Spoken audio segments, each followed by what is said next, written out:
Imagina un mundo tejido con vetas de piedra.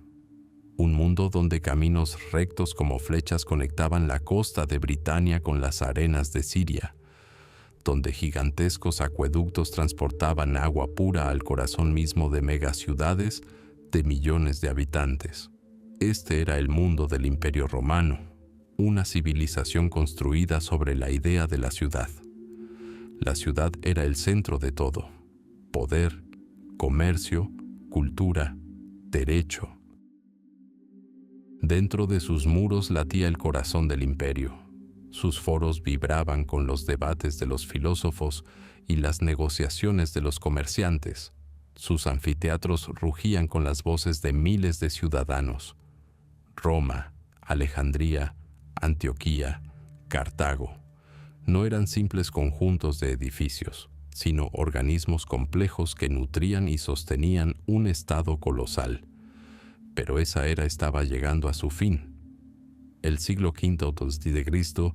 presenció el mayor colapso de la historia occidental.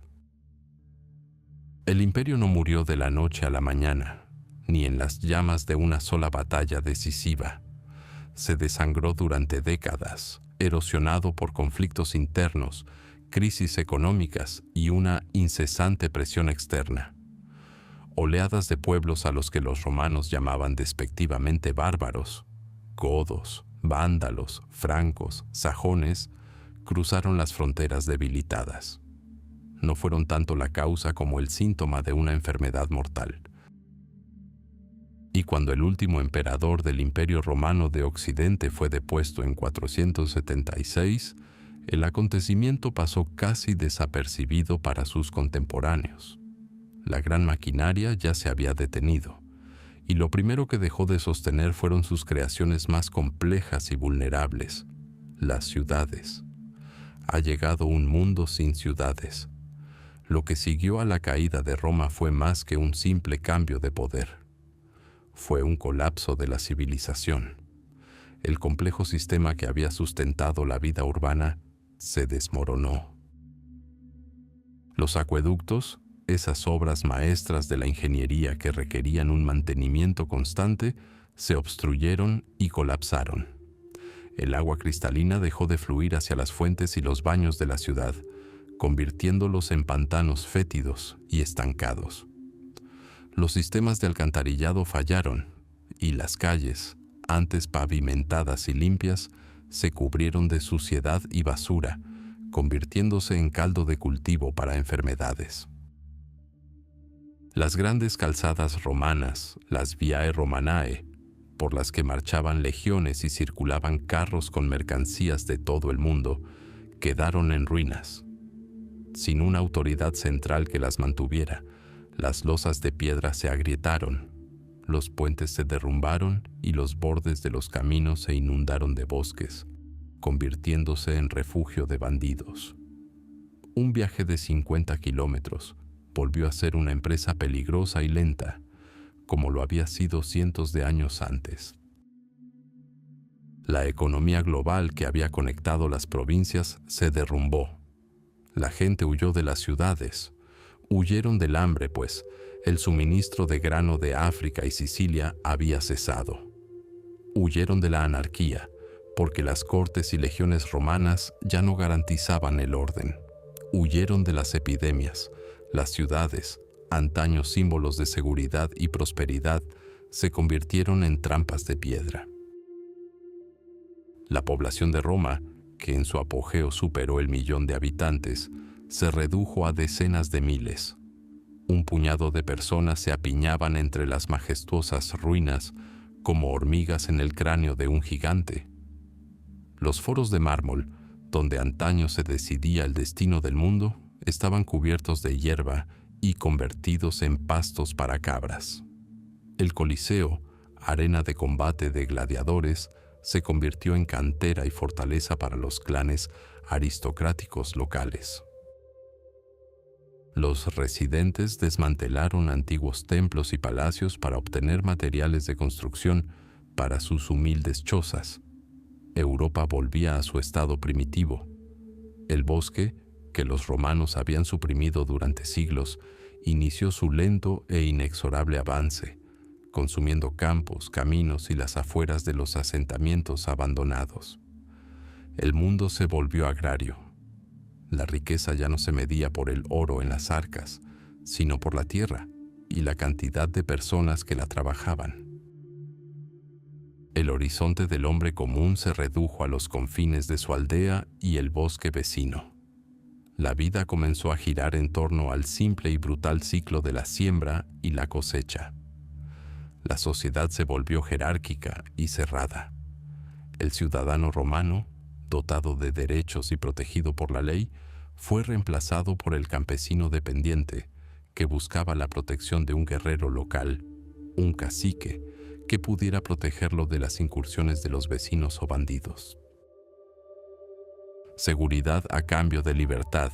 Tal era la nueva moneda de esta época. Este fue el nacimiento del feudalismo. El comercio casi desapareció. Se redujo al trueque primitivo en los mercados locales. Una olla por un saco de grano, un hacha por un pollo. Las monedas dejaron de circular.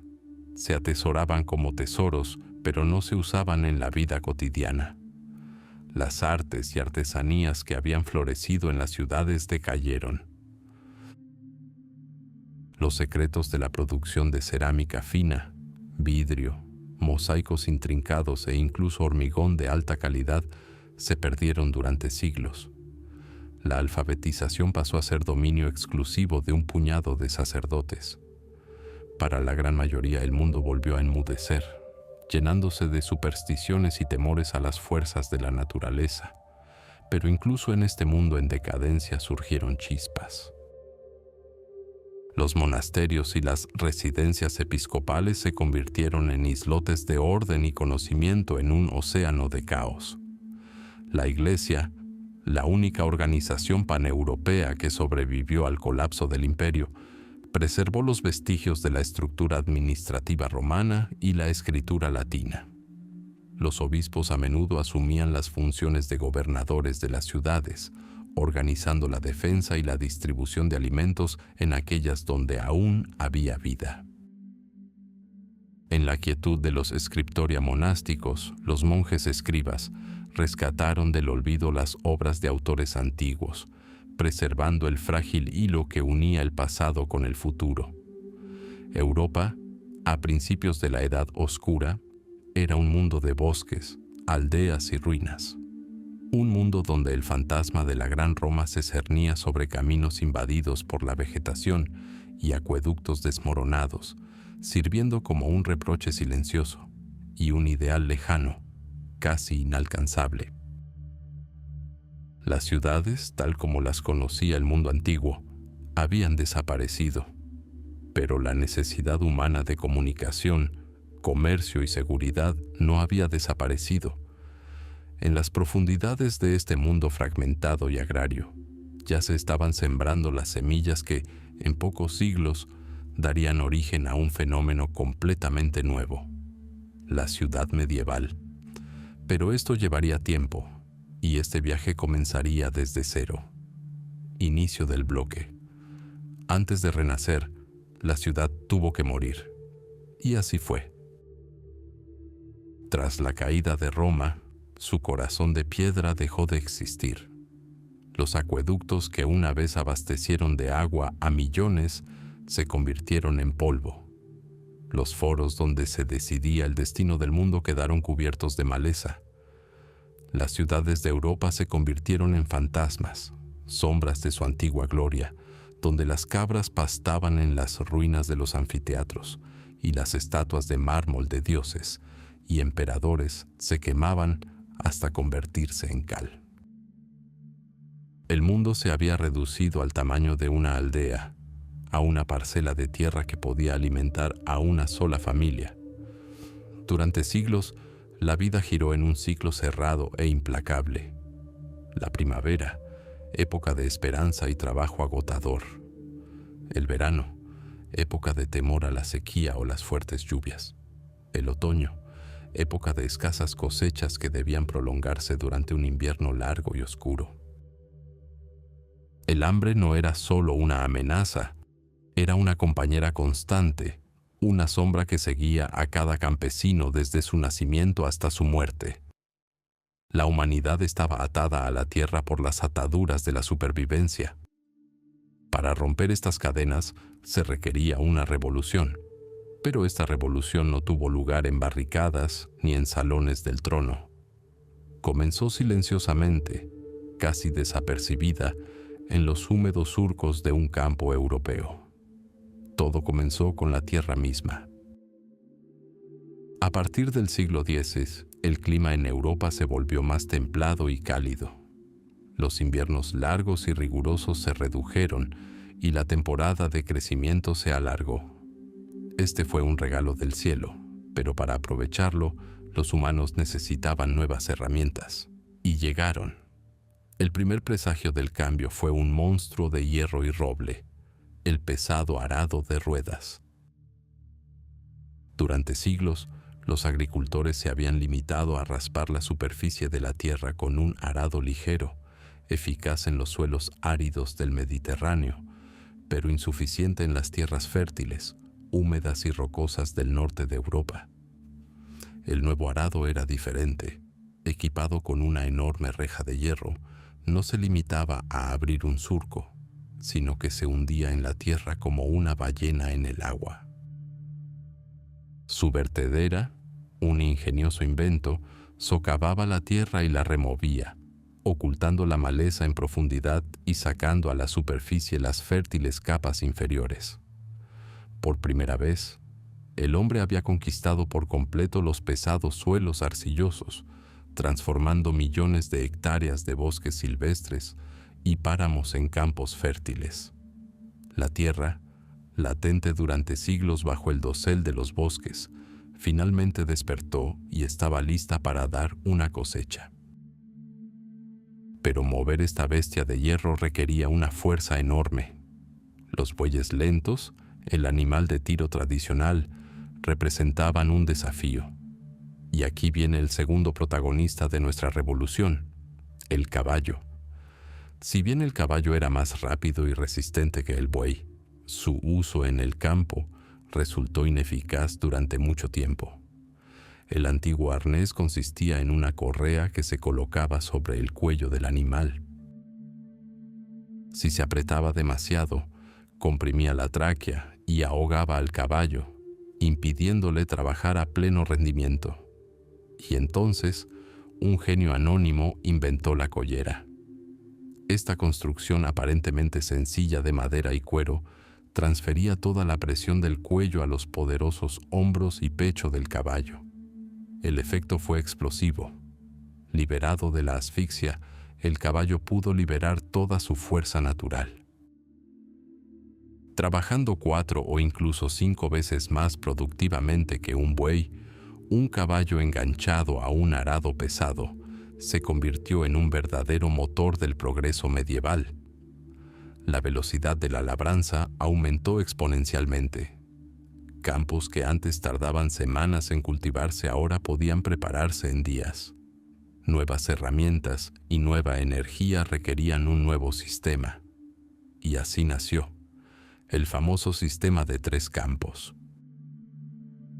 El antiguo sistema de 2 campos era un desperdicio. La mitad de la tierra se dejaba en barbecho cada año, descansando. El sistema de 3 campos era mucho más eficiente. Toda la tierra cultivable se dividía en 3 partes. Un campo se sembraba con cultivos de invierno, trigo o centeno. El segundo con cultivos de primavera, avena, cebada y, sobre todo, legumbres, guisantes y frijoles. El tercer campo se dejaba en barbecho, y cada año se intercambiaban. Esto no era solo aritmética. Era sabiduría agronómica. Primero, no la mitad, sino 2/3 de la tierra estaban ahora bajo cultivo, lo que aumentó inmediatamente la producción. Segundo, la diversificación de cultivos protegía contra desastres. Si un verano lluvioso arruinaba el trigo, existía la posibilidad de salvar la cosecha de cebada. Tercero, y más importante, las legumbres no solo crecían, sino que sanaban el suelo. lo saturaban de nitrógeno, restaurando su fertilidad. El agricultor, sin darse cuenta, se unió a la naturaleza, aprendiendo no solo a recibir, sino también a dar. El arado pesado, el arnés para caballos y el sistema de 3 campos. Estos 3 pilares de la revolución agrícola lo cambiaron todo. Por primera vez en siglos, los agricultores europeos comenzaron a producir más alimentos de los que sus familias necesitaban para sobrevivir. Surgió el excedente. Esta simple palabra, excedente, se convirtió en la llave que abrió la puerta a una nueva era. Los excedentes de alimentos provocaron la primera explosión demográfica en siglos. Una dieta mejor y más variada, pan, cereales, legumbres, mejoró la salud de la población. La mortalidad infantil disminuyó, la esperanza de vida aumentó. La población de Europa casi se duplicó entre los años 1000 y 1300. Las aldeas se poblaron más. Los padres tenían más hijos que terrenos para heredar. Y entonces comenzó un gran movimiento. El mundo, que parecía eterno e inmóvil, empezó a moverse. Aparecieron los superfluos, aquellos que ya no tenían cabida tras el arado. Pero ahora ya no corrían peligro de morir de hambre. Al fin y al cabo, el excedente de grano producido por sus hermanos y padres podía comprarse o intercambiarse. Esto significaba que podían dedicarse a algo más que a la agricultura. El hijo de un campesino podía convertirse en herrero, cuyos arados y herraduras eran muy demandados en toda la región. Otro podía convertirse en alfarero, un tercero en tejedor, un cuarto en carpintero. La revolución en el campo dio origen a una división fundamental del trabajo. Por primera vez desde la antigüedad, el hombre podía alimentarse sin tocar la tierra. Podía crear cosas, ofrecer servicios y perfeccionar su oficio. Los campos alimentaron a Europa y liberaron millones de manos y mentes para nuevos emprendimientos. La tierra le dio al hombre no solo pan, sino también libertad. La libertad de partir. ¿Pero a dónde? ¿A dónde fueron estos miles de hijos sin tierra? Artesanos emprendedores y comerciantes ambulantes se dirigieron hacia cruces de caminos romanos abandonados, convenientes cruces de ríos, las murallas de antiguas residencias episcopales y fuertes ruinosos. Buscaban un lugar donde pudieran vivir, trabajar y, sobre todo, comerciar con seguridad. No llevaban espadas, sino martillos, no lanzas, sino madejas de lana, no estandartes, sino sacos de grano. Fueron a construir un mundo nuevo, un mundo basado no en la herencia, sino en la habilidad, no en juramentos de lealtad, sino en dinero contante y sonante. Fueron a construir ciudades. Fin del bloque. Roma había caído. Sus caminos, antaño resonantes con el paso de las legiones y el chirrido de las ruedas de los carros mercantes, estaban cubiertos de maleza y se convirtieron en senderos para bandidos. El gran imperio, que había dominado a medio mundo, se desmoronó en 1000 fragmentos en guerra. Europa se sumió en un largo crepúsculo, donde la ley del más fuerte era la única ley, y el horizonte de la vida humana se reducía a los confines de la aldea natal. El miedo se convirtió en el aire que respiraban. Miedo al hambre, miedo a la peste, miedo a la espada de un normando, un húngaro o simplemente un vecino decidido a expandir sus posesiones por la fuerza. En este mundo destrozado y tembloroso, el caos era un océano, y solo 2 tipos de islas ofrecían esperanza de salvación. 2 pilares sobre los que, como cimientos, comenzó a reconstruirse la civilización: el castillo y el monasterio. El primero era el castillo. No era un elegante palacio de cuento de hadas, sino un centro rudimentario y funcional de poder y fuerza. Una fortaleza, arraigada en la tierra como un colmillo de piedra. Sus muros fríos e impenetrables eran la respuesta a la pregunta más fundamental de la época: la supervivencia. Tras estos muros vivía el señor feudal, cuya voluntad era ley y cuya espada era su arma más poderosa. Él y su séquito eran la única defensa para los campesinos de los alrededores. En caso de incursión, el ganado se arreaba bajo estos muros y la gente acudía en masa a refugiarse allí, esperando a que pasara la tormenta. Pero el castillo era más que un simple refugio, era un centro de consumo. El señor, su familia, guerreros y sirvientes necesitaban armas y armaduras, ropa y utensilios, pan y vino. Un campesino podía traer grano y carne, pero ¿quién forjaría una herradura para un caballo de guerra? ¿Quién curtiría el cuero para los arneses? ¿Quién cosería el vestido de la dama con tela importada? Así, al pie de las murallas del castillo, en el llamado Posad o Forburgo, comenzaron a asentarse aquellos cuya herramienta principal no era el arado ni la espada, sino sus hábiles manos. El herrero, cuya forja humeaba día y noche, transformando el metal informe en cuchillas mortales y robustas rejas de arado. El alfarero, cuyos dedos moldeaban la arcilla en utensilios sencillos pero esenciales.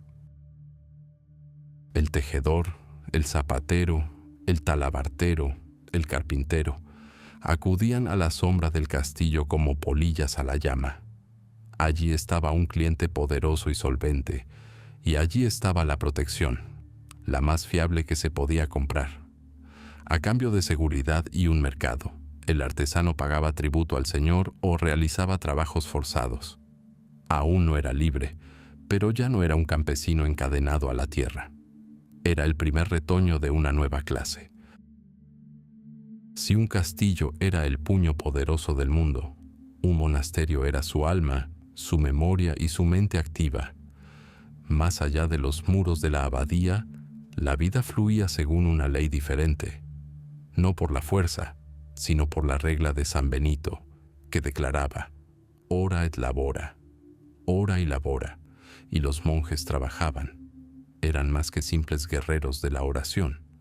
Eran los mejores agrónomos de su tiempo, drenando pantanos y plantando viñedos en laderas rocosas. Eran ingenieros, construían complejos molinos de agua. Eran guardianes del conocimiento, copiando no solo textos sagrados, sino también obras de autores clásicos en sus scriptoria, salvándolas del olvido. Un monasterio, al igual que un castillo, era un importante centro económico. Poseía vastas tierras, bosques y pastos.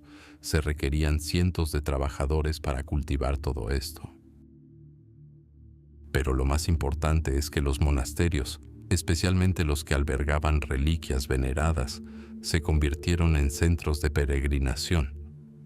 Miles de personas de toda Europa, desde plebeyos hasta reyes, acudían a venerar las sagradas reliquias. Necesitaban un lugar donde alojarse, algo que comer, algo que comprar como recuerdo. Posadas, tabernas y tiendas que vendían velas, iconos y recuerdos proliferaron alrededor de los muros del monasterio. Las ferias monásticas, programadas para coincidir con las festividades religiosas, se convirtieron en eventos cruciales en la vida económica de regiones enteras. Comerciantes de tierras lejanas acudían en masa, trayendo sal, especias, sedas y pieles. Una multitud multilingüe bullía aquí, se cerraban tratos y se amasaban fortunas. El monasterio proporcionaba no solo alimento espiritual, sino también estabilidad económica, santificando el comercio con su autoridad. Así, a la sombra de la espada y la cruz, en el campo gravitatorio del castillo y el monasterio, la trama de un nuevo mundo, la trama de una ciudad, comenzó a tejerse lentamente. Al principio, eran asentamientos estrechos y desorganizados, calles estrechas y sin pavimentar, inundadas de barro, casas de madera, apiñadas, donde la gente vivía, trabajaba y dormía en una sola habitación. El aire estaba denso por el humo de las chimeneas, los gritos de los comerciantes, el martilleo de los martillos y el tañido constante de las campanas flotando por encima de todo. Pero en este caos nació un nuevo tipo de persona, el habitante de la ciudad. A menudo se trataba de un campesino fugitivo que, tras vivir en la ciudad durante 1 año y 1 día, se liberaba por una ley no escrita. El famoso dicho, "el aire de la ciudad te hace libre", no era solo una frase pegadiza, sino la esencia misma de los cambios que se estaban produciendo. La ciudad ofrecía una oportunidad de liberarse de la dependencia centenaria de la tierra y su señor, una oportunidad de vivir no de la cosecha, sino de la habilidad y el emprendimiento. Estas primeras ciudades aún no eran potencias independientes, dependían por completo de su patrón, el señor feudal, secular o eclesiástico. Eran su bolsa, su taller, su arsenal, pero fue aquí, en el crisol de la artesanía y el comercio, a la sombra de castillos y monasterios, donde nació la energía que, en siglos, transformaría la faz de Europa, desafiaría a los propios señores feudales y abriría un nuevo capítulo en la historia de la humanidad. Las semillas del futuro se sembraron en este suelo fértil pero fértil. Durante siglos, un mundo ligado por la tierra y la fe vivió al ritmo de las estaciones. Su horizonte era estrecho, delimitado por la muralla del castillo, la torre de la iglesia y el límite del bosque del amo. La vida fluía en círculo, de la siembra a la cosecha, del nacimiento a la muerte, y cada persona conocía su lugar en una pirámide inmutable, cuya cúspide era Dios y la base, el campesino, arraigado en su tierra. La autosuficiencia era a la vez una virtud y una maldición. El feudo, este mundo pequeño y cerrado, se esforzaba por producir todo lo que necesitaba: pan y vino, telas toscas y herramientas sencillas. El dinero escaseaba, los forasteros desconfiaban. El mundo más allá de la aldea natal parecía hostil, lleno de peligros y tentaciones, pero incluso la piedra más resistente acaba agrietándose. Gradualmente, casi imperceptiblemente, el antiguo orden comenzó a desmoronarse. El arado mejorado cavó la tierra más profundamente. El sistema de 3 campos rindió una mayor cosecha. Por primera vez en siglos, los campesinos tenían un excedente: un saco de grano, un barril de vino, una madeja de lana más allá de lo necesario para la comida y el alquiler. Y el señor, su esposa y sus hijas desarrollaron nuevos deseos. Anhelaban sal para dar sabor a su insípida comida, buen hierro para sus espadas, no el que forjaba el herrero local. Soñaban con las sedas bizantinas de las que hablaban los escasos peregrinos y con las especias del lejano oriente, cuyo aroma parecía transportar el aroma del jardín del Edén. La demanda creaba oferta, pero ¿quién podía satisfacerla?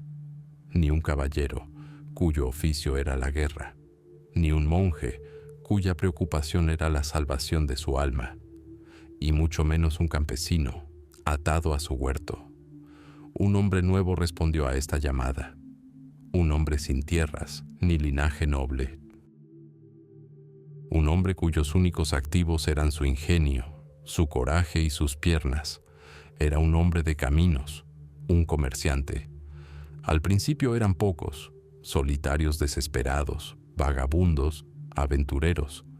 No eran nadie en la jerarquía feudal, se mantenían al margen y, por lo tanto, eran libres. Su viaje empezó siendo modesto. Tras comprar unos sacos de lana a los campesinos por unas pocas monedas de cobre, un hombre así los cargaba en el lomo de una mula y partía.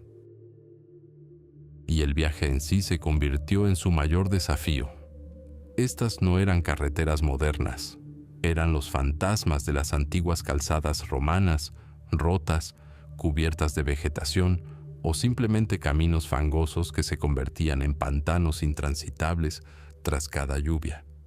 Cada bosque escondía una amenaza, no solo animales salvajes, sino también personas, mucho más peligrosas. Bandidos, desertores, campesinos fugitivos desesperados. Para ellos, un viajero solitario con mercancías era presa fácil.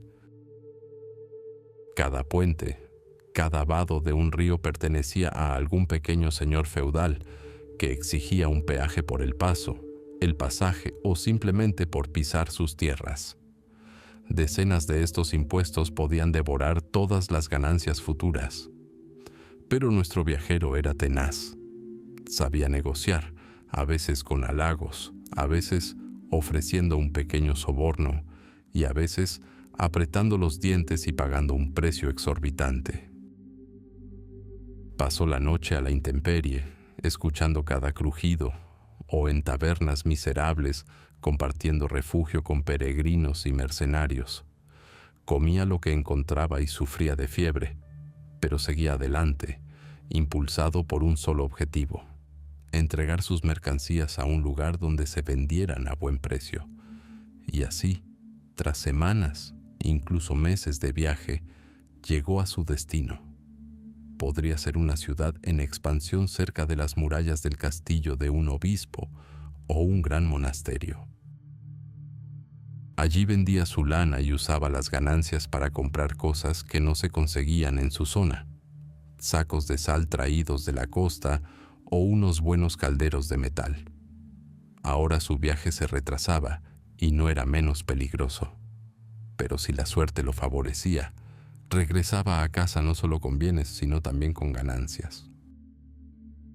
Estas ganancias eran su sangre, su recompensa por el riesgo, su prueba de que el mundo es más que un valle y que el destino se puede forjar no solo con la espada, sino también con el dinero.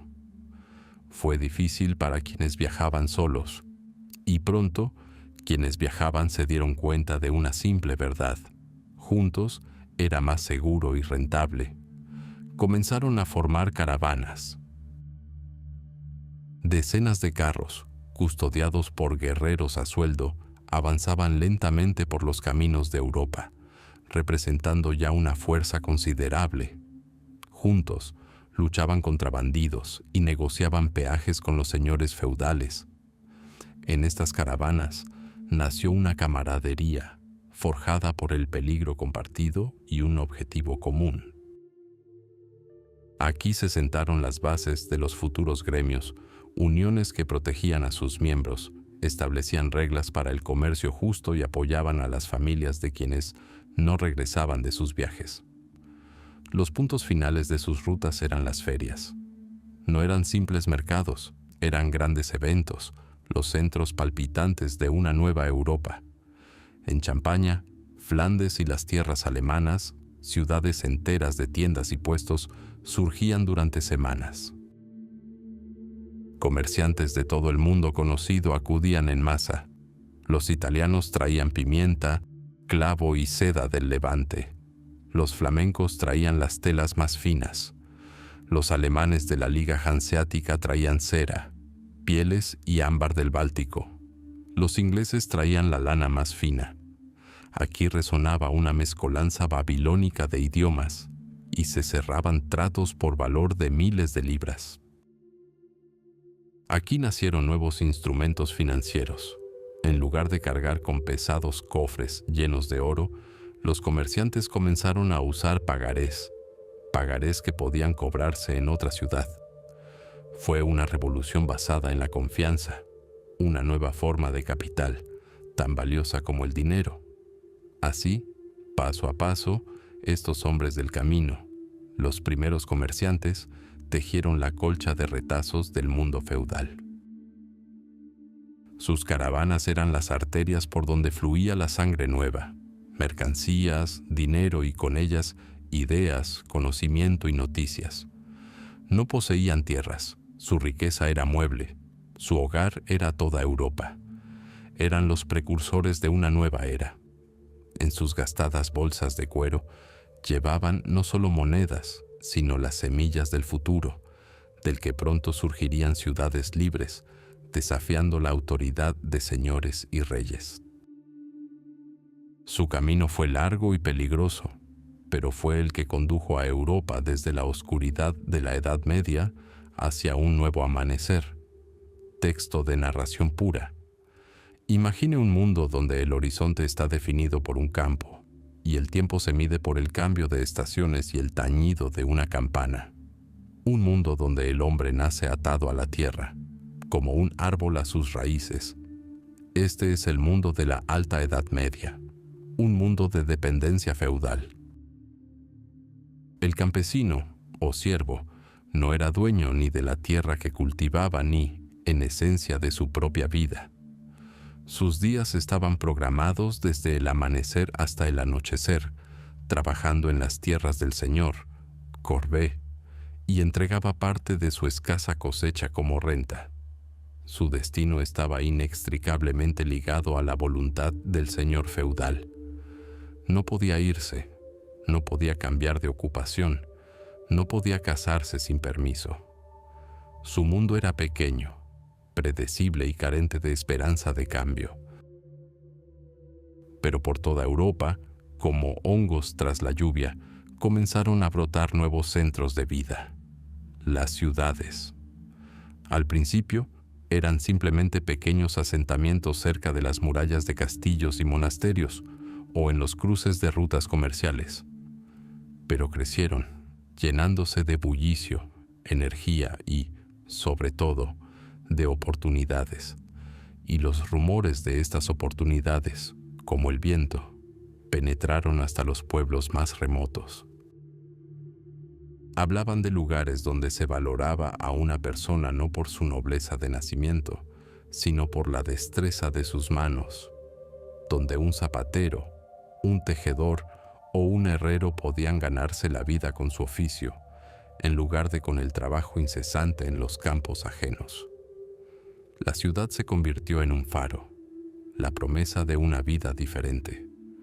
Fue en este ambiente donde nació y cobró fuerza el famoso proverbio alemán Stadtluft macht frei. El aire de la ciudad te hace libre. No eran solo palabras bonitas, ni una metáfora poética. Era un principio legal, consagrado en las leyes municipales de muchos países europeos. Su esencia era simple y revolucionaria. Si un campesino dependiente escapaba de su señor y lograba sobrevivir en la ciudad durante un año y un día sin ser capturado y devuelto, se convertía en un hombre libre. Todos sus derechos feudales le eran revocados. Dejaba de ser propiedad de alguien y se convertía en ciudadano de pleno derecho, un burgués. Imaginen el viaje de este fugitivo. Fue un viaje cargado de riesgos mortales. Una noche de partida secreta de la aldea donde permanecían sus antepasados y toda su vida pasada. Días y semanas en el camino, escondidos en los bosques, subsistiendo con lo que encontraban, estremeciéndose con cada ladrido de perro o ruido de cascos. Un señor feudal, al descubrir la pérdida de un trabajador, podría enviarlo en su persecución. Ser capturado significaba no solo regresar a su vida anterior, sino también un castigo cruel, la marca y grilletes aún más severos, y finalmente aparecieron las murallas de la ciudad. No solo una barrera, sino un símbolo de la frontera entre dos mundos. Al cruzar el umbral de las puertas de la ciudad, el fugitivo entró en una realidad completamente distinta. Un ruido ensordecedor como nunca antes había oído, el crujido de miles de ruedas de carretas, los gritos de los pregoneros, el martilleo de cientos de martillos de los talleres artesanales, el bullicio de la multitud en la plaza del mercado. Los olores se mezclaban en un cóctel denso y embriagador, el aroma a pan recién horneado, especias de ultramar, el penetrante aroma a cuero curtido, humo y aguas residuales. Todo allí estaba en movimiento, todo bullía de vida. Pero era demasiado pronto para relajarse. Había comenzado el periodo más difícil, 1 año y 1 día. Era una época de miedo constante. Necesitaba encontrar trabajo para evitar morir de hambre, encontrar un lugar donde dormir. Cada día era una prueba. El fugitivo observaba atentamente los rostros de los transeúntes, temeroso de ver a algún conocido de su pueblo natal que pudiera traicionarlo. Al oír un destacamento de jinetes en la calle, se escondió en el callejón más cercano, temiendo que fueran los hombres de su antiguo amo. Este año era el precio de la libertad, 1 año vivido al filo de la navaja. ¿Por qué las ciudades corrían tantos riesgos, albergando a campesinos fugitivos y entrando en conflicto con poderosos señores feudales? La respuesta es sencilla. Las ciudades necesitaban gente desesperadamente. Una economía en crecimiento requería mano de obra, constructores para erigir nuevas murallas y catedrales, aprendices en los talleres, estibadores en el puerto. La ciudad vivía de la artesanía y el comercio, no de la agricultura.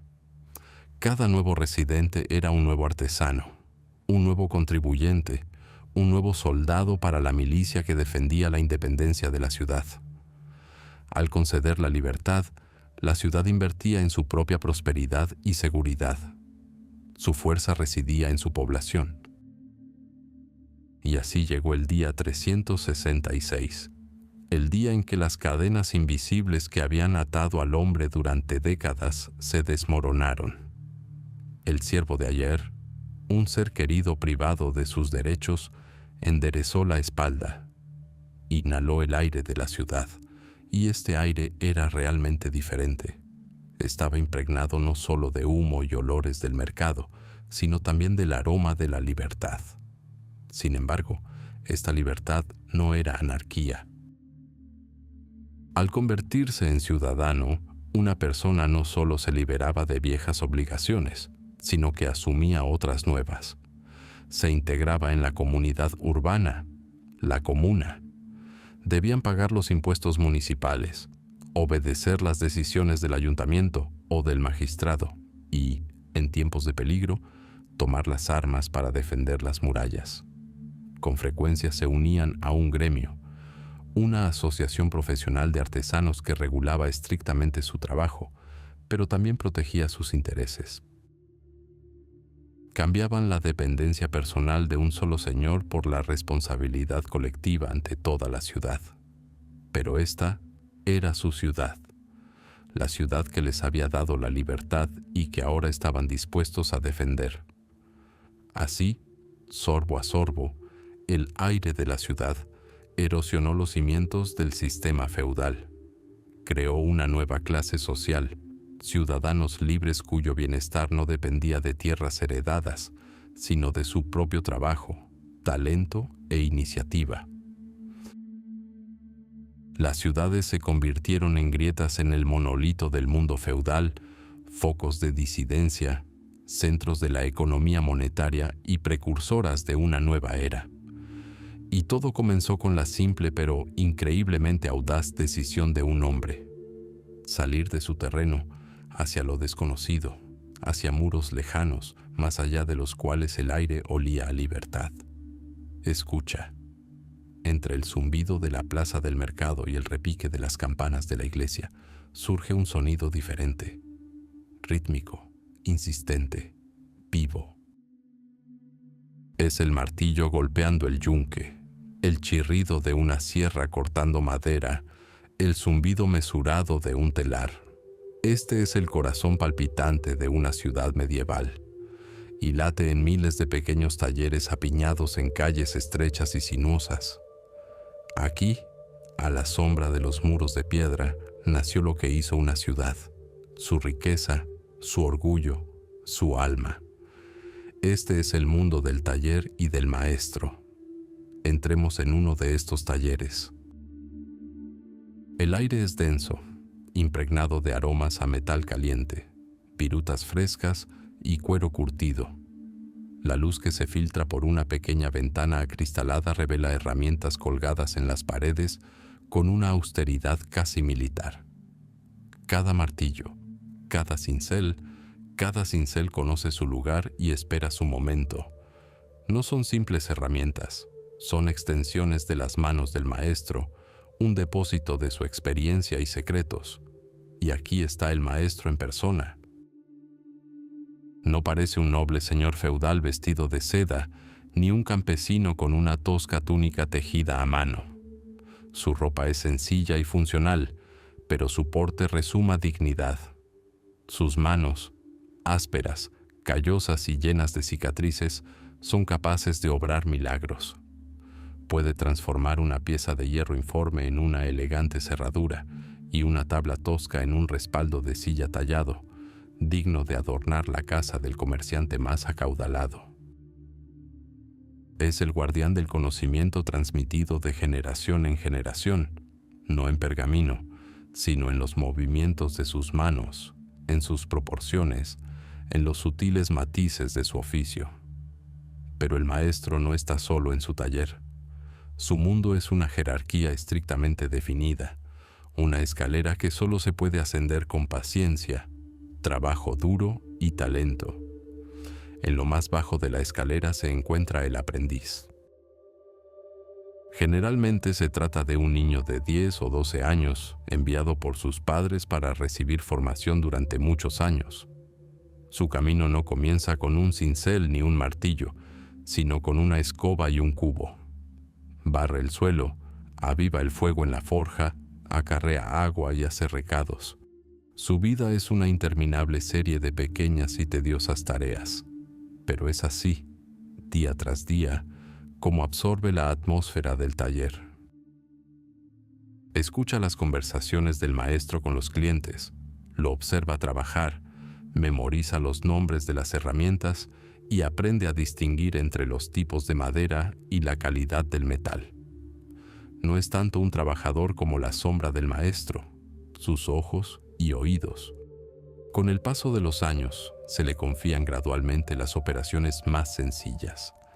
Aprende a sostener la herramienta, realizando sus primeros movimientos torpes, que con el tiempo se convertirán en seguros y precisos. Es una escuela dura, pero es el único camino hacia el oficio. Al finalizar el aprendizaje, y si el maestro decide que el joven domina los fundamentos, el aprendiz se convierte en oficial. Deja de ser un recadero para convertirse en un trabajador contratado, remunerado por su trabajo. El nombre oficial proviene de la palabra alemana que significa muchacho errante, y no es casualidad. Para convertirse en un verdadero maestro, necesitaba conocer el mundo. Reunía sus pocas pertenencias, empaquetaba sus herramientas y se ponía en camino. Viajaba de ciudad en ciudad, de país en país, trabajando en diversos talleres.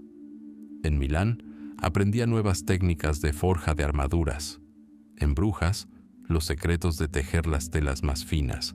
Y en Nuremberg, el arte de crear complejos juguetes mecánicos. Fue una época de acumular experiencia y ampliar horizontes. Observaba cómo trabajaban otros artesanos, adoptaba sus técnicas y perfeccionaba su oficio. Y así, tras varios años de vagar, el aprendiz regresó a su pueblo natal. Se sentía con fuerzas para trabajar de forma independiente, pero para obtener el título de maestro y el derecho a abrir su propio taller, se enfrentaba a una prueba crucial. Tenía que crear una obra maestra, una pieza modelo que demostrara su maestría suprema. Podría ser una espada forjada con maestría, un cofre con incrustaciones de maderas preciosas o un par de botas impecables. Presentaba esta obra maestra a los ancianos del gremio, los artesanos más respetados y experimentados. Inspeccionaban meticulosamente la pieza, evaluando cada detalle, cada costura, cada borde. Su veredicto era inapelable. Si el trabajo era aprobado, el aprendiz ofrecía un festín para los miembros del gremio, pagaba la entrada y finalmente recibía el codiciado título de maestro. Se convertía en un ciudadano de pleno derecho del mundo artesano. Este mundo estaba organizado en una poderosa estructura, el gremio. Para el artesano el gremio lo era todo. Un sindicato, un gobierno y una familia. Era un estado dentro de otro estado. El estatuto del gremio era su constitución y los ancianos su parlamento. El gremio regulaba estrictamente la vida de los artesanos en una sola especialidad. Fijaba los precios de los productos para que nadie pudiera rebajar los precios de sus vecinos y arruinarlos. Determinaba el número de aprendices y oficiales que un maestro podía tener para evitar un excedente de mano de obra. Regulaba la jornada laboral, prohibiendo trabajar a la luz de las velas para preservar la calidad y prevenir incendios. El objetivo principal del gremio era mantener los más altos estándares de calidad. Cada pieza que salía del taller llevaba la marca del maestro y en ocasiones también la del gremio. Esto era una señal de honor, una garantía para el comprador. Si un artesano producía un producto defectuoso, se enfrentaba a severos castigos, desde una cuantiosa multa hasta la destrucción pública de la mercancía defectuosa en la plaza del pueblo. La vergüenza era más terrible que cualquier pérdida económica, pero el gremio era más que un simple órgano punitivo y regulador. Era una hermandad. Cada gremio tenía su propio santo patrón, su propia capilla en la catedral de la ciudad, su propia bandera. En los días festivos, los artesanos ataviados con sus mejores galas marchaban en solemne procesión por las calles de la ciudad, demostrando su unidad y poder. El gremio ayudaba a los hermanos pobres, cuidaba de las viudas y huérfanos de sus miembros fallecidos y construía hospitales y orfanatos. En este mundo cruel e inestable, el gremio brindaba a las personas una sensación de seguridad y pertenencia a algo superior a sí mismos. Así, en el bullicio de miles de talleres, no solo se forjaba el bienestar material de la ciudad. Aquí se forjaban su carácter, su orgullo y su conciencia cívica. Un maestro artesano, miembro de un poderoso gremio, era más que un simple productor de bienes. Era un burgués, un ciudadano que, con su trabajo, forjaba la gloria de su ciudad y estaba dispuesto a defender sus murallas con las armas en la mano. Y mientras el martillo golpeaba en la forja y la aguja se movía con fuerza en las manos del bordador, el corazón de la ciudad medieval seguía latiendo con fuerza. Si las ciudades dispersas que surgieron por toda Europa fueron la chispa de una nueva era, las grandes rutas comerciales se convirtieron en el viento que avivó estas chispas hasta convertirlas en las llamas de la civilización. El mundo medieval, anteriormente compuesto por dominios aislados, comenzó a unirse gracias a los fuertes hilos del comercio. Estos hilos, que se extendían a través de mares gélidos y desiertos abrasadores, crearon un sistema económico unificado, arterias por las que fluían no solo mercancías, sino también ideas, tecnologías y el propio destino del continente. En el norte y el sur de Europa surgieron dos gigantescos polos comerciales, dos mundos que hablaban idiomas diferentes, pero unidos por el lenguaje universal del lucro, la Liga Hanseática y las repúblicas marítimas del Levante. En el norte, en las ásperas aguas del Báltico y el Mar del Norte, gobernaba la Liga Hanseática. No era un reino ni un imperio en el sentido tradicional. La Liga Hanseática era una unión, una república de comerciantes, una federación de más de 200 ciudades, desde Novgorod y Pskov al este hasta Londres al oeste, con su corazón latiendo en las ciudades libres de Lübeck, Hamburgo y Bremen. Su flota no consistía en elegantes galeras, sino en robustos y panzudos barcos de carga, caballos de batalla marinos capaces de transportar enormes volúmenes de carga.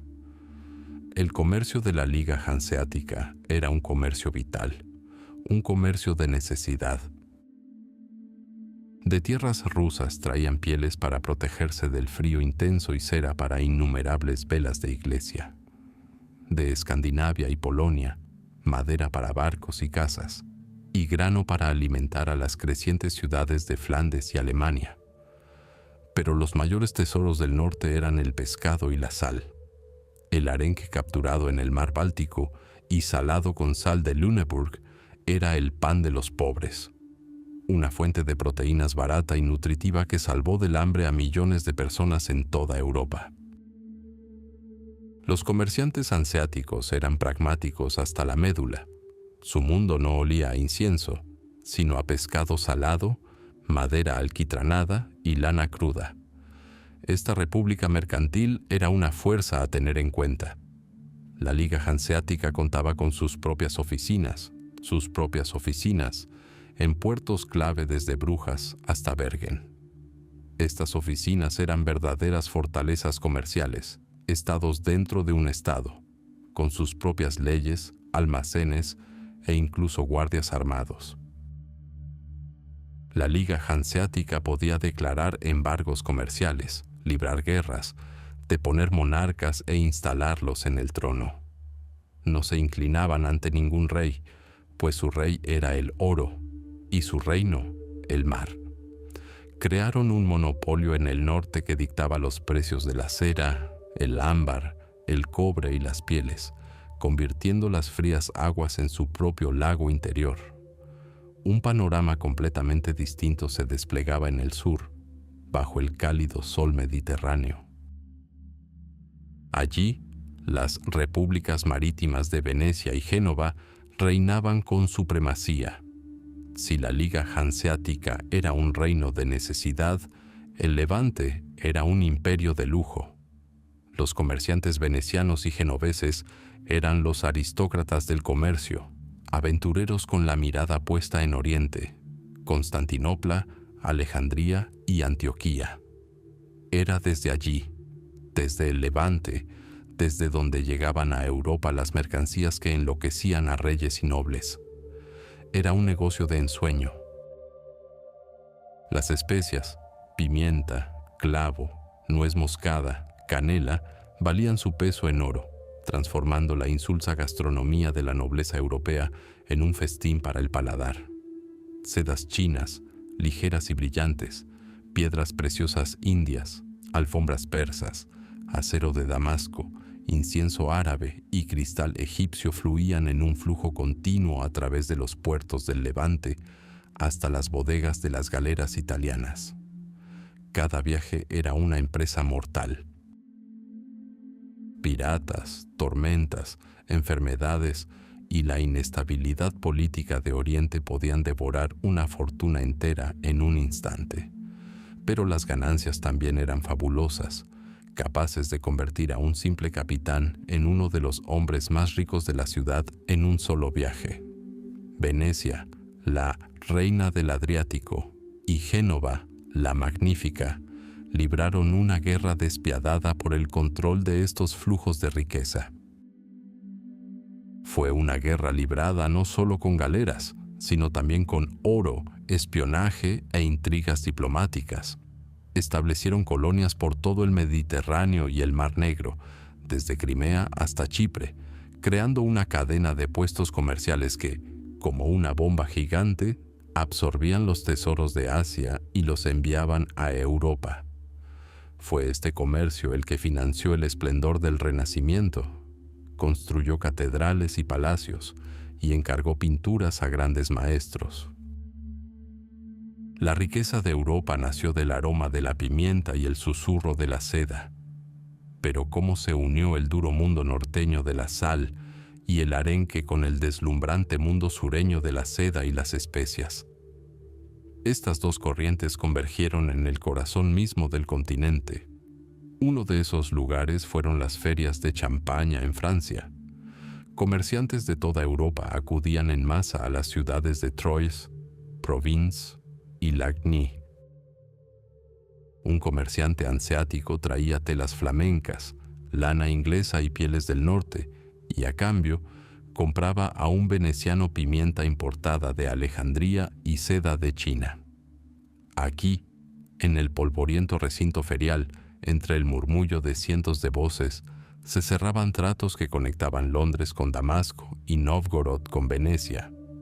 Otra ruta eran los pasos alpinos. Caravanas de mulas cargadas de mercancías ascendían lenta y constantemente los nevados pasos de San Gotardo y el Brennero, conectando Italia con las ciudades del sur de Alemania, Augsburgo, Nuremberg y Ulm. Aquí, las mercancías del sur se transbordaban en barcos fluviales y se transportaban hacia el norte a lo largo del Rin y el Danubio para reunirse con la Liga Hanseática. Así, desde el Báltico hasta el Levante, Europa se cubrió de una densa red de rutas comerciales. Esta red se convirtió en el sistema nervioso del Nuevo Mundo. Transmitía no solo mercancías, sino también innovaciones financieras, letras de cambio, contabilidad por partida doble, banca. También difundía noticias, moda y conocimiento. Un comerciante de Brujas conocía el precio de la pimienta en Venecia y un banquero de Florencia financiaba los envíos de lana desde Inglaterra. El mundo se hizo más pequeño, más poblado, más interconectado. Y en el centro de este mundo se alzaba una nueva figura. No un caballero con armadura ni un monje en una celda, sino un comerciante emprendedor, arriesgado y calculador, cuya sed de lucro cambió para siempre la faz del continente. El mundo medieval estaba cambiando. Los muros de piedra de los castillos, que durante siglos simbolizaron un poder inquebrantable basado en la tierra y la espada, comenzaron a temblar. Este temblor no fue causado por un ejército enemigo ni por la ira de Dios. Su origen fue el silencioso pero insistente tintineo de las monedas. Los flujos comerciales, antes tímidos arroyos, se convirtieron en ríos caudalosos que corrían por los caminos de Europa. Y esta nueva y vibrante economía se enfrentó a un problema tan antiguo como la riqueza misma. El dinero era pesado, peligroso e incómodo. Imaginemos a un comerciante que parte de Florencia hacia la famosa feria de Champaña. Su carro está cargado con las telas más finas, pero necesita capital para ajustar cuentas en el acto. Carga un pesado cofre lleno de florines, ducados y libras. Cada crujido de la rueda resuena de ansiedad en su corazón. Los caminos forestales están repletos de bandidos, y cada señor feudal por cuyas tierras pasa la ruta lo ve como nada más que un saco de oro sujeto a impuestos exorbitantes. Incluso al llegar a su destino, se encontró con el caos. Sus monedas florentinas podrían no ser aceptadas en Brujas, o el cambista local podría ofrecerles un tipo de cambio exorbitante. La esencia misma del dinero, su universalidad, se perdió en la fragmentación feudal. Fue de esta tierra, de la necesidad y el riesgo, que surgió una nueva fuerza destinada a cambiar el mundo. Todo comenzó modestamente, en sencillas mesas de madera instaladas en mercados y ferias. En estas mesas, llamadas banco en italiano, se sentaba una profesión especial, los cambistas. Su ojo agudo distinguía al instante una moneda auténtica de una falsa, y sus balanzas precisas determinaban la centésima de gramo del metal precioso. Eran calculadoras vivientes y libros de referencia monetaria que transformaban montañas de monedas variadas en un equivalente claro y generalmente aceptado. Fueron los primeros banqueros. Pero pronto sus actividades se expandieron más allá del simple intercambio. Los comerciantes, reacios a arriesgar su capital en el camino, comenzaron a depositar su dinero en los cambistas más confiables y respetados. A cambio, recibían un recibo. Este fue el primer paso hacia la revolución, El dinero dejó de ser solo un montón de metal en un cofre. Se convirtió en un registro escrito, un compromiso respaldado por la reputación. El siguiente paso fue aún más audaz. Los banqueros se dieron cuenta de que las enormes sumas que se les habían confiado para su custodia estaban inactivas. Al mismo tiempo, otros comerciantes, reyes e incluso papas necesitaban fondos desesperadamente para comprar grandes cantidades de bienes, para hacer la guerra, para construir una catedral. Así que los banqueros comenzaron a prestar dinero ajeno con intereses. La Iglesia condenaba severamente la usura, considerándola un pecado mortal, pero la vida dictaba sus propias leyes. Los financieros encontraron resquicios legales disfrazando los intereses como comisiones de riesgo o compensación por lucro cesante. Así nació el sistema de crédito. El dinero aprendió a generar dinero, generando riqueza a partir de sí mismo, del concepto abstracto de deuda y pago futuro. Las grandes casas italianas, los Bardi, los Peruzzi y, más tarde, los Medici, se transformaron de simples comerciantes en gigantes financieros cuyo poder se extendió por toda Europa. Financiaban a reyes, y la quiebra de su banco podía desencadenar una crisis para todo el Estado. Pero el mayor invento de esta época, un verdadero milagro del pensamiento financiero, fue la letra de cambio. Era la respuesta al mayor desafío de la época: cómo transferir riqueza sin mover una sola moneda. El proceso era ingeniosamente sencillo. Nuestro comerciante florentino acudía a la oficina del Banco Medici y depositaba, por ejemplo, 1000 florines de oro. En lugar de un pesado cofre, recibía solo una pequeña hoja de pergamino escrita con caligrafía. Esta era la letra de cambio. Una orden del Banco Florentino a su representante, por ejemplo en Lyon, para pagar al portador del documento una cantidad equivalente en moneda local. Con este trozo de papel oculto en el forro de su jubón, el mercader podía cruzar fácilmente toda Europa. Para los bandidos, era un don nadie. En la feria de Lyon, simplemente encontró la oficina de un agente de los Medici, presentó el pagaré y recibió su dinero, listo para las transacciones. Ocurrió lo increíble. El oro, sin salir de las bodegas de Florencia, realizó su trabajo a cientos de leguas de distancia. Era magia financiera, cimentada sobre dos pilares: la confianza y una vasta red de oficinas bancarias. La firma de un banquero en un pergamino llegó a valer más que un cofre lleno de oro, porque tras ella se escondían reputación, sistema y poder. La apoteosis de esta nueva era comercial fueron las grandes ferias internacionales, principalmente en el condado de Champaña. Durante unas pocas semanas al año, tranquilas ciudades como Troyes o Provins se transformaban en el corazón palpitante del comercio global. Telas flamencas, lana inglesa, seda y terciopelo italianos, especias de Oriente y pieles del lejano norte de Rusia acudían en masa. El aire vibraba con una mezcla de docenas de idiomas y olía a especias, cuero y vino. Pero las ferias de Champaña eran más que un mercado gigantesco. Eran la cámara de compensación financiera de la Europa medieval. La mayoría de las transacciones aquí se realizaban a crédito. Los comerciantes compraban y vendían mercancías sin intercambiar monedas, sino emitiendo pagarés entre sí. Solo en los últimos días de la feria llegaba la hora del ajuste de cuentas. Los banqueros se sentaban en sus escritorios y comenzaba la gran operación de compensación. Las deudas y los créditos de cientos de comerciantes se unían, cancelándose mutuamente. El enorme volumen de comercio requería solo una pequeña cantidad de dinero real para cubrir el saldo final. Así nació una nueva realidad.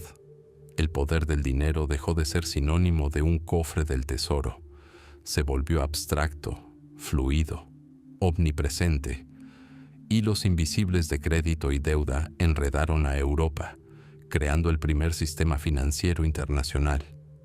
El banquero, descendiente de los despreciados cambistas y usureros, se convirtió en una figura equivalente a un príncipe. Su arma no era una espada, sino un libro de contabilidad.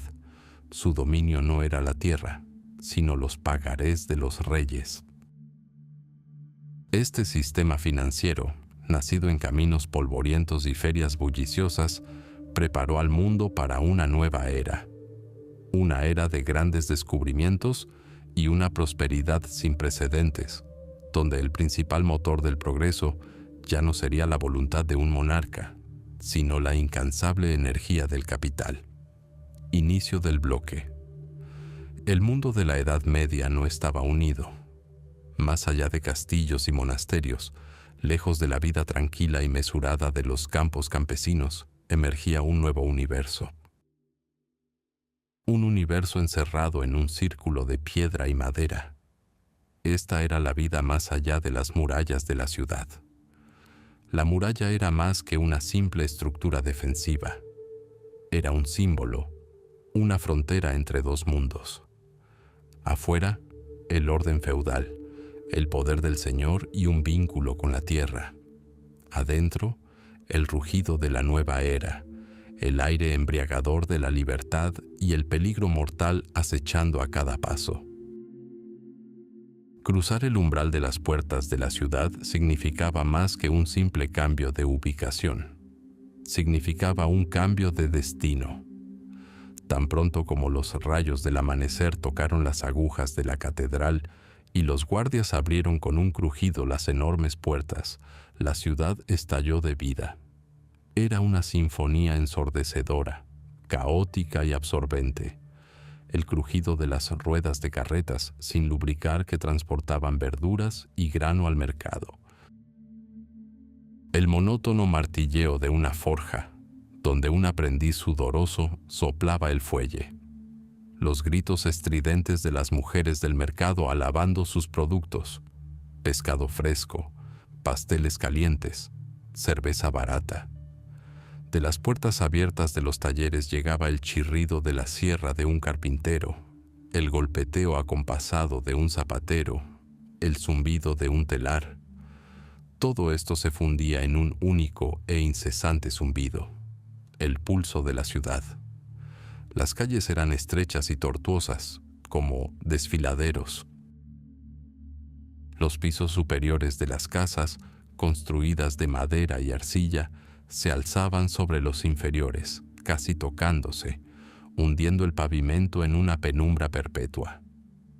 La luz del sol luchaba por penetrar en este laberinto, iluminando el rostro polvoriento de un artesano, el atuendo brillante de la esposa de un rico comerciante o la sotana de un sacerdote que corría de un lado a otro. Allí no había privacidad. La vida se desbordaba. En una ventana, un ama de casa sacudía un colchón de plumas.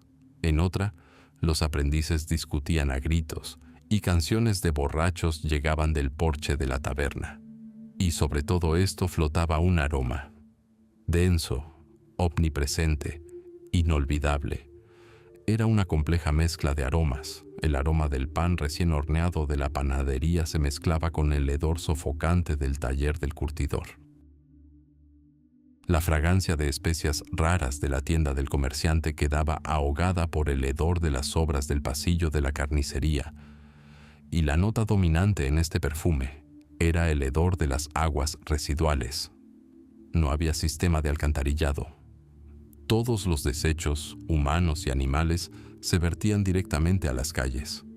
Solo las ciudades más ricas podían permitirse cunetas de piedra en medio de las calles, e incluso éstas estaban abiertas.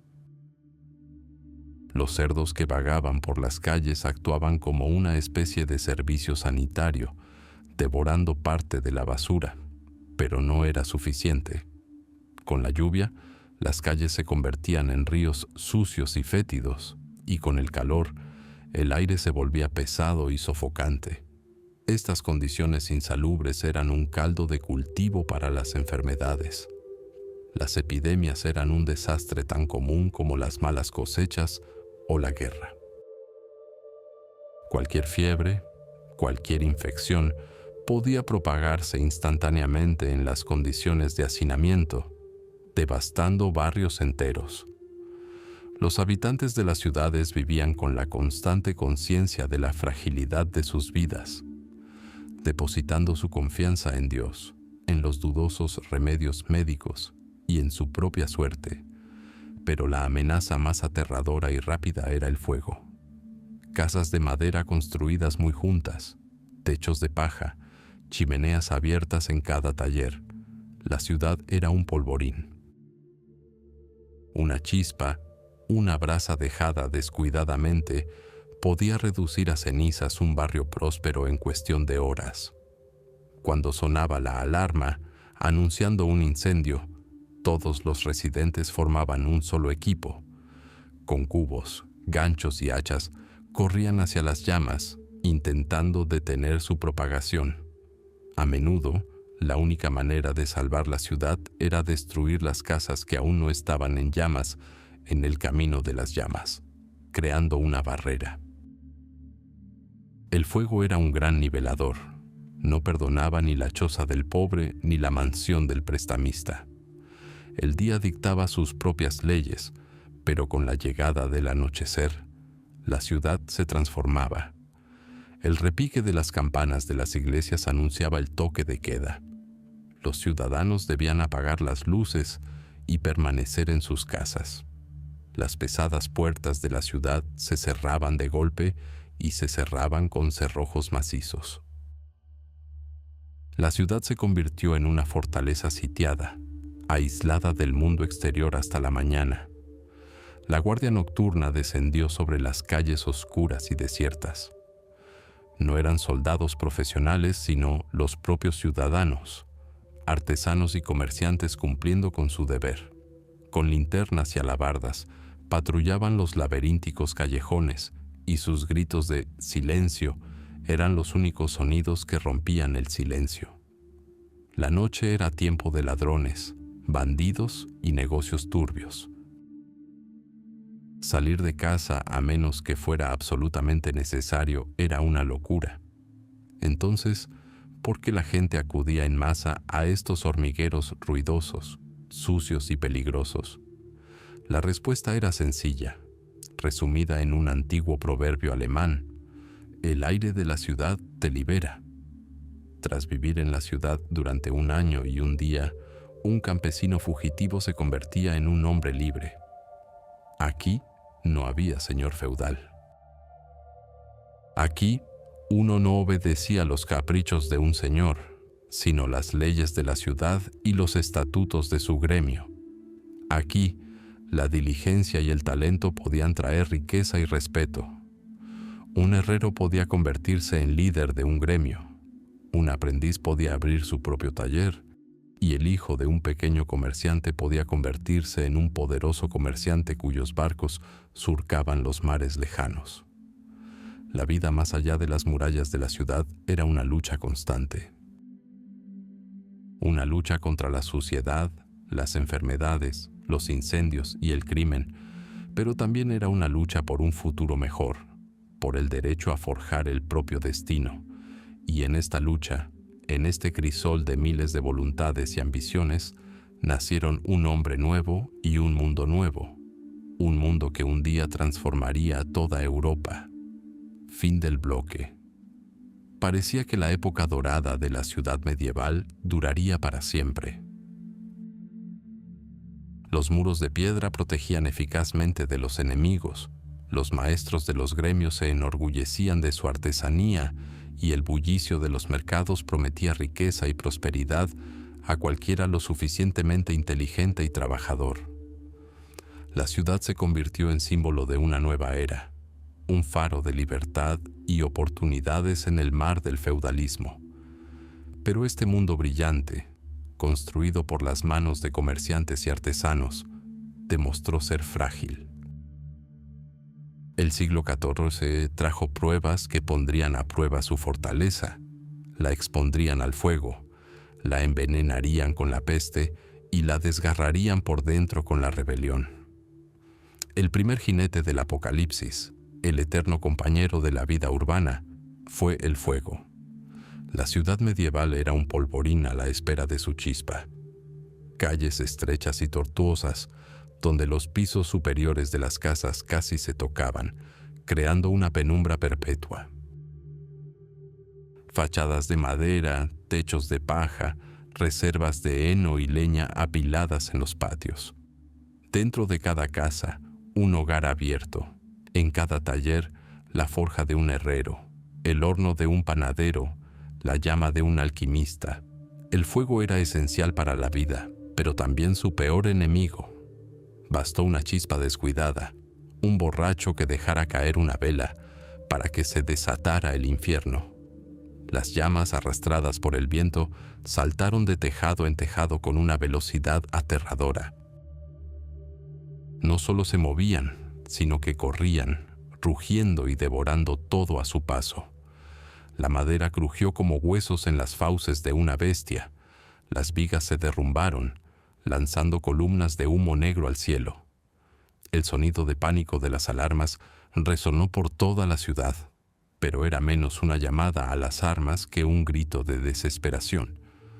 Los ciudadanos, armados con cubos y bicheros, intentaron resistir la fuerza ardiente, pero sus esfuerzos fueron como intentar achicar el mar. Solo pudieron intentar demoler los edificios vecinos, creando huecos en el camino de la tormenta de fuego, sacrificando parte de la ciudad para salvar el resto. Los grandes incendios de Londres, Rouen y Lübeck arrasaron barrios enteros, dejando tras de sí solo ruinas humeantes y miles de personas sin hogar. Pero tras cada incendio, la ciudad resurgió de las cenizas, un poco más sabia. En algunos lugares aparecieron los primeros tejados, en otros, las calles se ensancharon. El fuego se endureció, pero la peor prueba estaba aún por llegar. Provenía de Oriente. Al principio, solo eran rumores que los mercaderes traían con su seda y especias, historias de un mar misterioso y mortal que diezmaba a la gente en las lejanas tierras de China y la Horda de Oro. Pero en 1347, los rumores cobraron fuerza. Las galeras mercantes entraron en los puertos de Sicilia y Génova. Sus bodegas albergaban no solo mercancías, sino también muerte. Marineros muertos y moribundos, cubiertos de llagas negras, yacían en cubierta. El enemigo invisible había desembarcado. Europa nunca había conocido algo igual. Esta no era una guerra donde el enemigo pudiera ser visto y aniquilado. Esta era la peste negra. La plaga se extendió a una velocidad increíble, siguiendo rutas comerciales que antes habían sido arterias de prosperidad, pero ahora se habían convertido en venas portadoras de veneno. Las ciudades, con su hacinamiento y falta de higiene, se convirtieron en el caldo de cultivo perfecto. La enfermedad no perdonó a nadie, ni al rico comerciante en un palacio de piedra, ni al mendigo en una choza. Los médicos con máscaras como picos de pájaro rellenos de hierbas eran impotentes. Las oraciones eran inútiles. Las ciudades, antaño centros de la vida pública, se convirtieron en reinos de miedo y aislamiento. Vecinos evitaban a vecinos, padres abandonaban a niños enfermos, sacerdotes se negaban a administrar la comunión a los moribundos. Las calles, tan vibrantes ayer, estaban desiertas. El único sonido era el crujido de los carros que recogían cadáveres para arrojarlos a fosas comunes. En tan solo unos años, la plaga había aniquilado entre 1/3 y la mitad de la población europea. No solo mató a gente, destruyó los cimientos mismos de la sociedad, la fe en Dios, en el orden y en el futuro. Cuando la gran plaga remitió, dejó tras de sí un mundo transformado, un mundo donde la mano de obra escaseaba atrozmente. Parecía que había llegado el momento de que los campesinos y artesanos supervivientes exigieran mejores condiciones y salarios más altos. Pero la antigua élite, patricios, señores feudales y adinerados maestros de gremio, no tenía intención de renunciar a su poder y privilegios. Intentaron legislar una congelación salarial, volviendo todo a la normalidad, como si nada hubiera pasado. Esta fue la gota que colmó el vaso. La tierra, envenenada por la peste y el dolor, dio lugar a la rebelión. Las tensiones sociales que habían estado latentes durante décadas estallaron con renovado vigor. En Francia, los campesinos se alzaron en la Jacquerie y en Inglaterra, en la rebelión de Wat Tyler. Pero las ciudades no fueron inmunes. Los cardadores de lana florentinos, los Ciompi, que carecían de gremio o voz política, se alzaron en rebelión, exigiendo justicia y participación en el gobierno de la ciudad. En París y Gante, los artesanos tomaron los ayuntamientos, exigiendo la abolición de impuestos injustos. Esto ya no era un simple motín de hambre. Los sobrevivientes de la gran catástrofe sintieron que el antiguo orden era injusto y corrupto. Vieron a la nobleza y a los ricos escondidos en sus castillos mientras la gente común moría. Escucharon los sermones de los sacerdotes itinerantes sobre cómo todos son iguales ante Dios y la muerte. Entonces, ¿por qué no en la vida? Estos levantamientos solían ser brutalmente reprimidos. Caballeros armados y mercenarios sofocaban las revueltas campesinas con sangre, mientras la oligarquía urbana se ocupaba de los artesanos rebeldes. Los líderes eran ahorcados en las plazas que habían controlado el día anterior, pero fue imposible extinguir por completo las llamas. Se había sembrado la idea de que el pueblo ya no tenía derecho a voz, a dignidad y a participar en su propio destino. Los viejos cimientos feudales y patricios se hicieron añicos. El fuego, la peste y la rebelión se convirtieron en un crisol para la ciudad medieval. Quemaron por completo su ingenua fe en la prosperidad eterna. Revelaron la fragilidad de la vida humana y el orden social, pero también lo forjaron. Las ciudades que sobrevivieron a estas pruebas emergieron diferentes, más cautelosas, más complejas, más realistas. La gran catástrofe del siglo XIV puso fin al otoño dorado de la Edad Media y abrió la puerta a una nueva era, mucho más turbulenta, pero también más dinámica. La ciudad resistió, demostrando que su fuerza no residía en la impenetrabilidad de sus murallas, sino en la capacidad de sus habitantes para caer y levantarse de nuevo. Europa adquiría un nuevo rostro, un rostro de piedra, el mundo efímero de madera, paja y arcilla, un mundo que podía arder hasta los cimientos de la noche a la mañana y reconstruirse en una temporada. Estaba siendo reemplazado por una era de eternidad. Una era que había impreso sus ambiciones, su fe y su voluntad en un material capaz de resistir siglos. La ciudad medieval era más que una simple reunión de personas. Era una declaración grabada en piedra. El corazón de este nuevo mundo, su alma, que se extendía hacia los cielos, era la catedral. Surgió de la tierra misma, pero no le pertenecía. Era un rechazo al mundo horizontal y campesino de campos y bosques. Sus agujas eran flechas audaces que perforaban el cielo, visibles a decenas de kilómetros y que servían de faro para comerciantes y peregrinos. La construcción de la catedral fue obra de más de una generación. Los abuelos pusieron los cimientos, los hijos erigieron los muros, los nietos levantaron las bóvedas y los bisnietos quizás presenciaron la instalación de la cruz en la aguja. La ciudad entera vivió de este proyecto. Canteros, carpinteros, vidrieros, escultores, miles de manos unidas por un mismo propósito. Sus nombres se han desvanecido de la historia, pero su creación permanece. La catedral era más que una simple casa de Dios. Era una enciclopedia del mundo, una Biblia para los analfabetos. Cada vitral, cada estatua en el portal, cada gárgola en la cornisa contaba su propia historia. La creación del mundo, la caída, la vida de los santos y el juicio final inminente. La luz del sol, filtrándose a través de los vitrales, transformaba el interior en una visión mística, elevándonos de la monotonía de la vida cotidiana. Era una sinfonía de luz y piedra, matemáticamente precisa y espiritualmente cargada. Y lo más importante, era el orgullo de los ciudadanos, no solo el rey ni el obispo, sino toda la ciudad.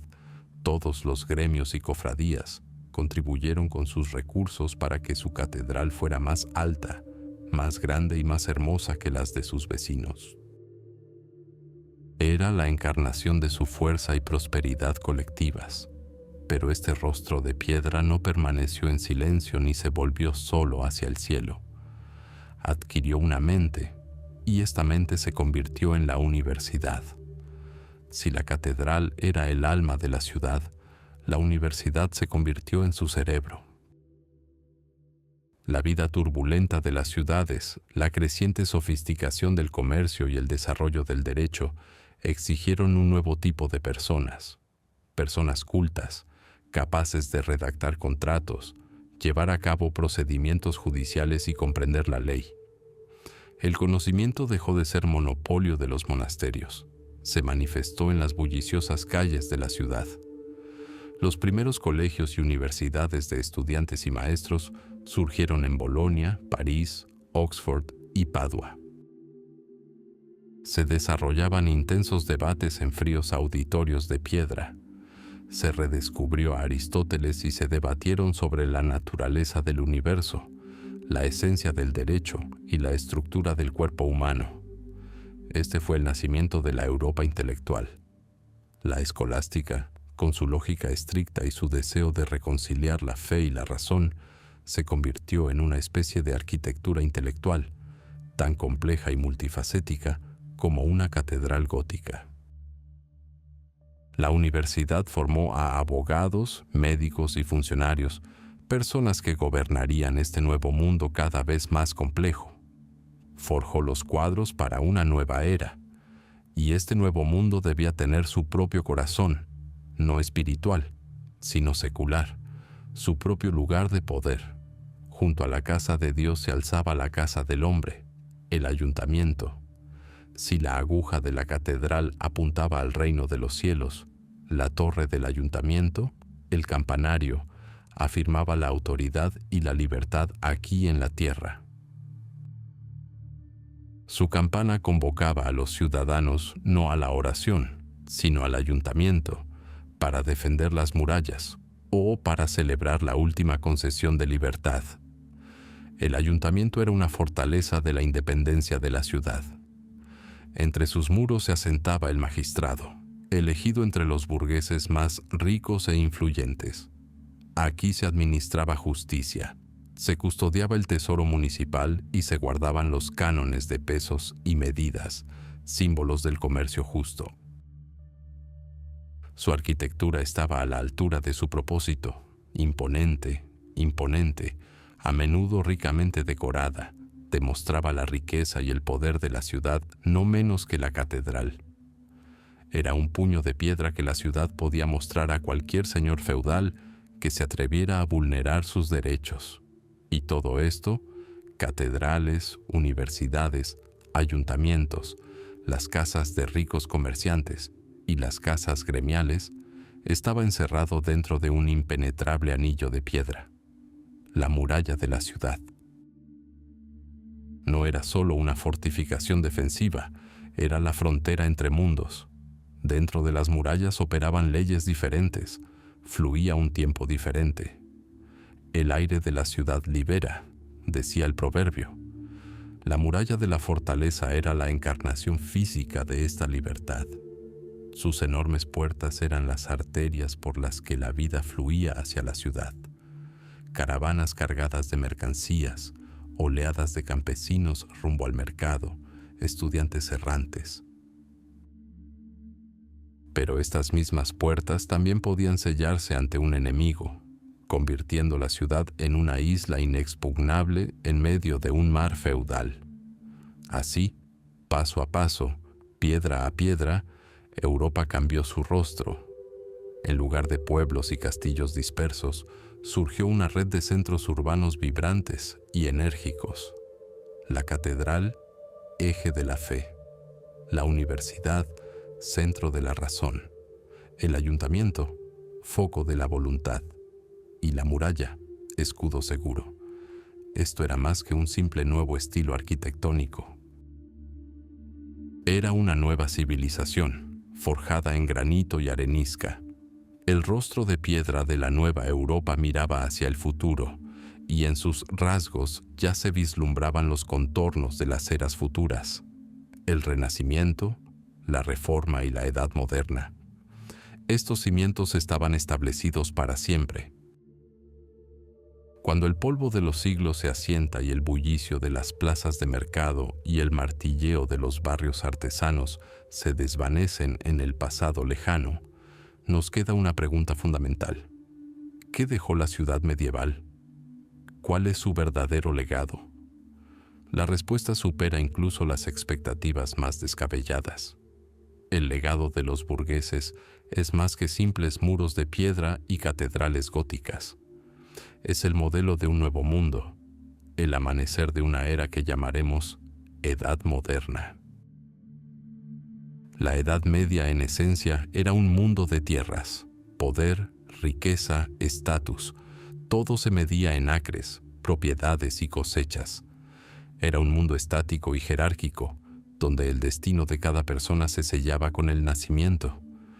Un caballero nacía para luchar, un campesino para arar. El tiempo fluía lentamente, medido por el cambio de estaciones y festividades religiosas. Pero dentro de los muros de las ciudades nació otra fuerza, otra medida de todas las cosas: el dinero. La moneda sonora, desligada de la tierra, móvil, fluida, se convirtió en el alma de la nueva civilización. Y el hombre que aprendió a aprovechar esta corriente, el burgués, se convirtió en el arquitecto del futuro. Era un hombre nuevo. Su pensamiento no estaba moldeado por juramentos feudales de lealtad ni votos monásticos. Su mente era tan aguda como el cuchillo de un cochero y tan precisa como la balanza de un cambista. Aprendió a contar, planificar, arriesgarse y prever. Para él, el tiempo dejó de ser un simple don divino. Se convirtió en un recurso. La campana de la ciudad, que marcaba las horas de trabajo en lugar de las de oración, se convirtió en el símbolo de esta nueva era. El tiempo es oro. Esta fórmula, nacida en el bullicio de las oficinas comerciales, se convirtió no solo en un proverbio, sino en el principio fundamental de una nueva ética. El burgués no valoraba la nobleza, sino la habilidad, la iniciativa y la reputación. Su palabra, sellada con un contrato, valía más que la espada de un varón.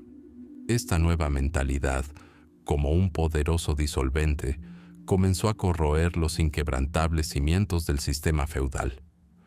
Reyes y emperadores, que durante siglos habían dependido de una nobleza caprichosa y no siempre leal, descubrieron en las ciudades un nuevo aliado mucho más fiable. Las ciudades proporcionaron a los monarcas lo que siempre les había faltado: dinero para mantener ejércitos y funcionarios, así como personas cultas y educadas para gobernar el Estado. Antiguos comerciantes y abogados se convirtieron en asesores de los reyes, financiando sus guerras y centralizando el poder. Así, en la unión de la corona y el erario, se forjaron los primeros estados-nación centralizados de Europa. El poder fluyó, lenta pero seguramente, de los castillos perdidos en los bosques a los vibrantes centros urbanos. La banca de los Fugger en Augsburgo o la de los Medici en Florencia ejercieron mayor influencia real que docenas de cortes ducales. Pero la ciudad era más que un simple motor económico. Se convirtió en un gran crisol cultural.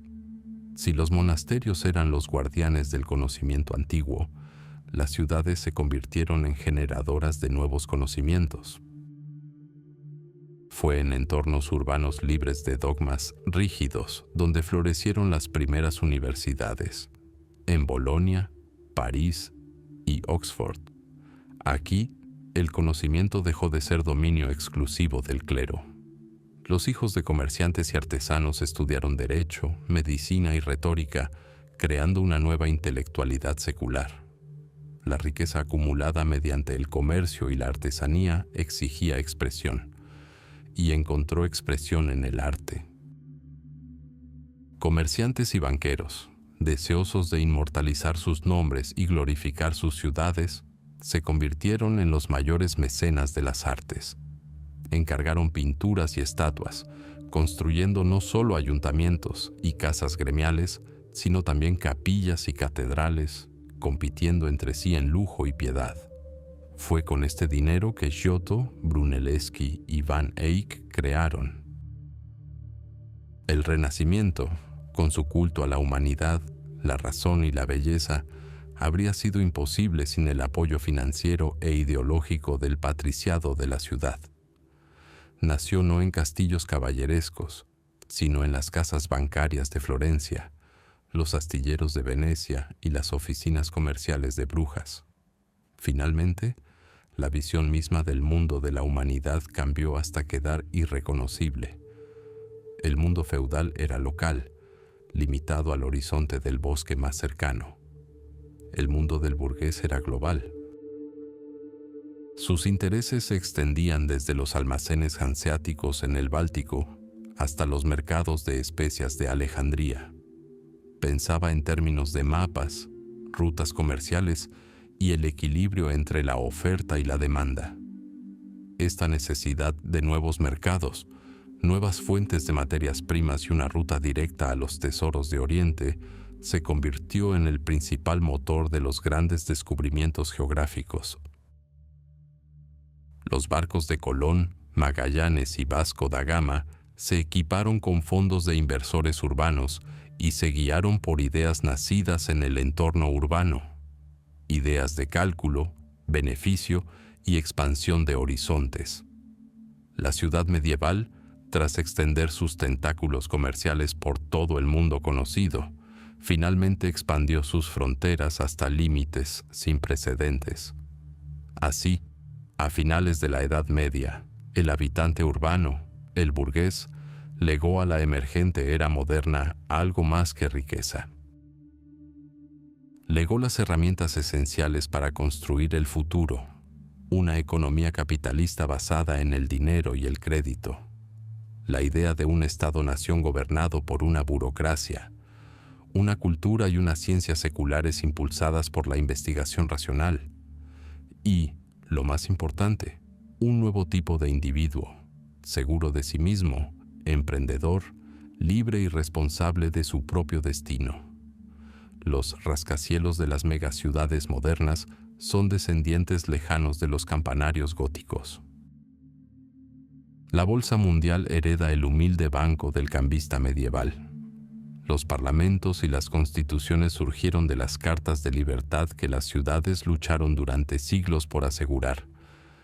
Inextricablemente entretejido en el ADN del mundo moderno, se encuentra un hilo tejido en los ruidosos y estrechos, pero rebosantes de energía incontenible, talleres y mercados de la Europa medieval. El amanecer de la nueva era ha irrumpido en los tejados de las ciudades.